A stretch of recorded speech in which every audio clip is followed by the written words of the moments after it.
But for a while there, while the sun's going through the 12th house, she's going to be critical about how she's living and what she's doing. Is maybe her own worst enemy. But she gets it going over the ascendant. Okay, that's a big deal. That's going to be the big deal. She's moving towards her take on things. Whereas the other person moving up to the midheaven to accomplishing, to having her standard. I had it going down below. It wasn't where I fit in. It was like, what's left of me? It went down deep. So you have each of the, and so just generally going over each of these. Okay, so now this is sample 5. Here's 5. Okay, there.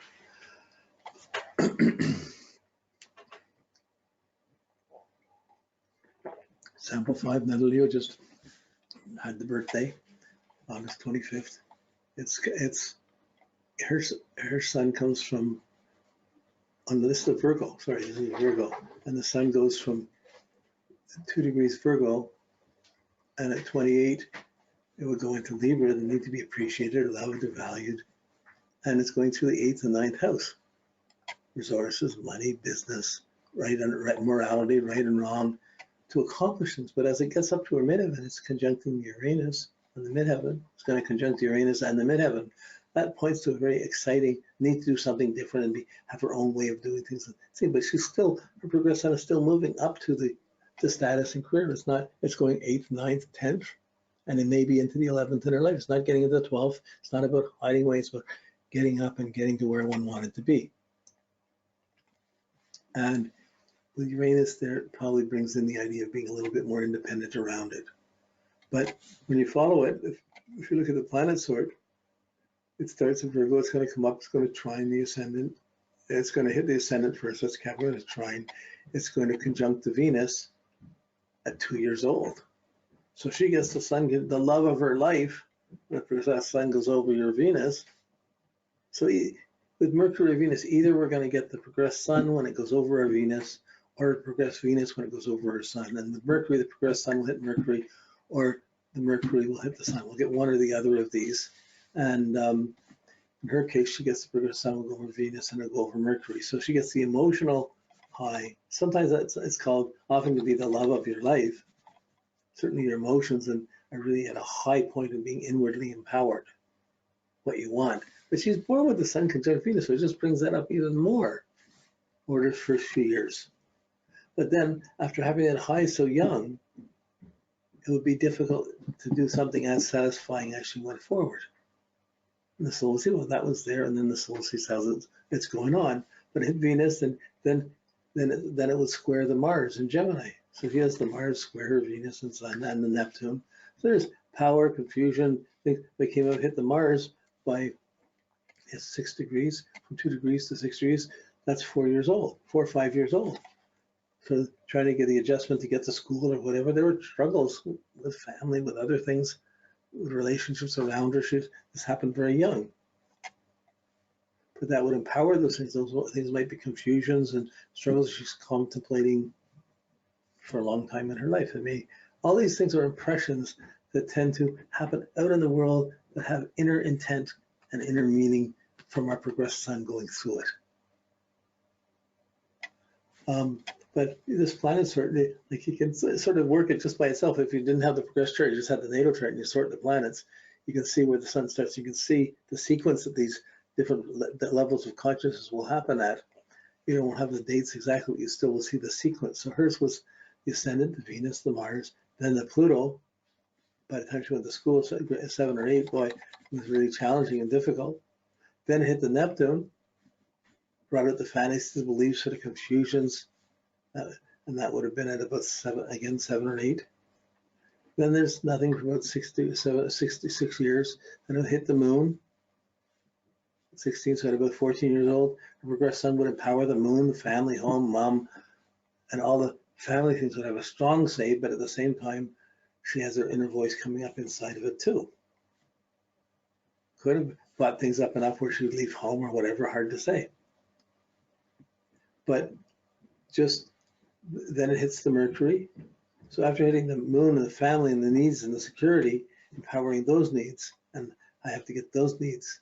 It empowers the moon. Then it went to the Mercury. So by 20, it's conjunct her at 20 Mercury, her son's, he gets her confidence in her mind and her thinking and what she's doing and how she's thinking. She has no afflictions in her natal chart to a Mercury. So that son's going to empower the Mercury without conditions. So she's like waking up thinking, and that's about power, the Virgo empowering the Mercury. That's a powerful thing. It could be writing, could be, she's seeing the importance of her ideas and her take on things and getting enough confidence to understand her own way or to see her own way of thinking. Maybe she just took that long to grow up to think for herself coming out of the family she came out of.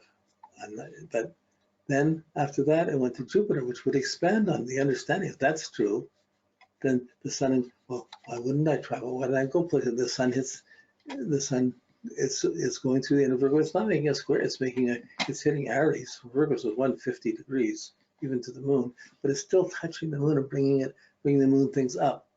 It would be more dramatic if it was a square or opposition or conjunction, but it's still doing the same thing. It's still empowering and enhancing that planet.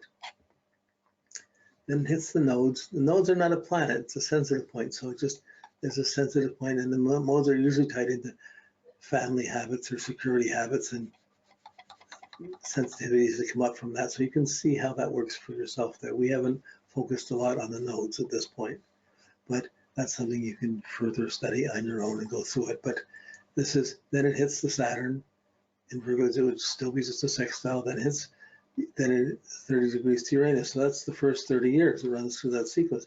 Then it comes up, goes into Libra, makes 30 degrees to midheaven, hits the sun, and hits 30 degrees to Virgo, but it squares the ascendant. That will be a more dramatic change. But you got to keep reminding yourself, the sun is empowering the planet, the ascendant, the planet, to be more active, to be empowered. And they're going to go on it with confidence.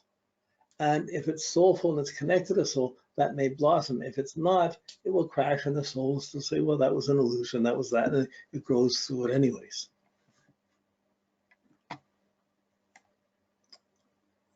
So I decided to do everybody's, but in doing so, we don't have a lot of time to do. So I just want to talk a little bit about each chart, because we'll see the different examples. Okay, here's someone, July 25th, another Leo, happy birthday. And it just, her son's in the first house, 1 degree Leo, and it's in the first house. So her chart, the sun, in the last one, the sun was moving up to the midheaven. This one, other than mine, this is the first one going down to the IC. So it goes from my identity to my resources, my second house, to my communication, my environment, my thinking, to what motivates me. This is not moving to build up career more and more, although one could build up career, but it's not going to be the main thing. It's how I'm living, it's my lifestyle, it's how I'm learning, it's what's this for, where am I going? So her deepest motivation is going to come when that progressed sun, her progression, the culmination of her progression is going to be what hits that angle. Then it will really powerfully be there and affect her motivation. And that will start to play out as it starts to go through the 4th and 5th house. But in her old life, it's 1st, 2nd, 3rd, 4th house. It's not about, she could do the status if she needs to. She has the moon in 10th house. She could have her career to make things happen. But she's doing that. Saturn squares it. Just, the natal chart's there. This is just something else coming inside. What am I doing all that for? I got to get something from me. Precisely, where am I coming from? What am I doing? What's the point? So it hits that IC, then it's going to oppose the moon. But on this sequence, we can follow through the sequence, which one's which. You're going to have your printout of the times. I didn't have time to do it. You have your printout of the progression and tells you exactly when each aspect is happening, and you see the exact time. You give it a year. With the sun, you know it's a year before, a year after. That's close enough. That's accurate enough to know that that's going on. So once you see the date, you think, oh, those 2 years, that's that aspect that's coming up and being highlighted. But you're still looking on this double-edged side, these two sides of the sun. The sun is empowering the planet's trying to make it, use that empowerment to get things in the world. The more worldly a person is, the more worldly they'll use this. But really, the more spiritual is, the more energy one will tune into from it. Both voices are going on, the transits and the progressions. The progressions are more your evolution. The transits are more your outer challenges. They have their own sort of evolution, but really is in the progressions you're seeing the soul and how it's evolving through life and where the priority, what's the most important inner things. That's where that progressed sun is.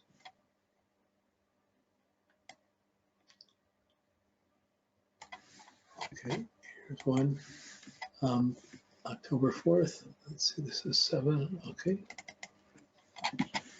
And October 4th, what do we, yeah, we're going to be a little long tonight, another 10 minutes or so, 10. Here is the Libra with the sun in the 6th house. And that progressed sun, the ascendant's at 17 Aries. So from 10 degrees Libra to 7. So at age 7, at a young age, the progressed sun went over the descendant about relationships. It went over to Venus, and it goes over the descendant Venus. So from 7, 8, 9 years old, that was a very common time. So here the sun, it squares the midheaven, then it makes 30 degrees to Saturn. So it has them in order, right? Then there's the conjunction to Venus at 19. So I know that's 10, 11 to 19. So that's about 8 years. That's about 9 years. Oh, sorry, where's Venus? Yeah, about 9 years, 10 years, no, 9 years. And then it's going to hit the ascendant 2 years later, oppose the ascendant. Then the moon, it's going to trine the moon, but it's still going to bring the moon into play. And then it's going to hit then it will sextile the Jupiter, brings the Jupiter into play. Then it's going to 30 degrees to Mars, the conjunct to Neptune, and the sextile of Pluto, and conjunct to Mars. So she gets to Venus early and over to descendant early. It goes over her idealized romantic Neptune, the dreamy relationships, confused relationships, the idealisms around the progressed sun is empowering those visions, those dreams, positively or negatively. The soul still gaining. It's just going to bring out how it's playing out from the chart. And then it's going to come up when it empowers the sun, the Mercury at 27, that's at 17. There's going to be a strong thinking for oneself. The power goes into one's own thinking, but it's still in the 7th house, so it could be through a relationship, but still that sun is coming up to empower the Mercury, giving the energy on the mind and the thinking through things for oneself. That's most powerful, energizing the sun conjuncting the Mercury.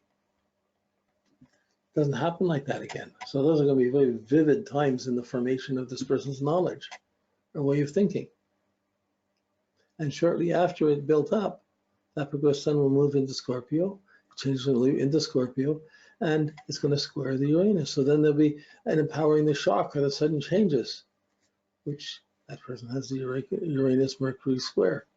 So as the progressed sun comes along, hits the Mercury, then it moves on another couple of degrees, hits the Uranus. It's all tied up to this disruption, the sudden change of thinking, which in the person has a sort of nervousness or worry, but there's changes going around this, whether a person moved or what would happen. There are big shocks and changes to the way one's thinking strongly, and then it's not exactly being acknowledged or stable.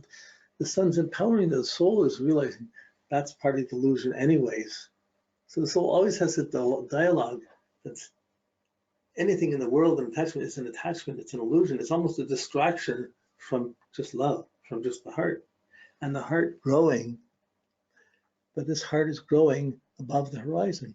The challenges become to meet people, to share, to relate, to make commitments, to have trust, and to build up a right philosophy, and to end up in a position of principle and strength, and to build up something significant across a lifetime.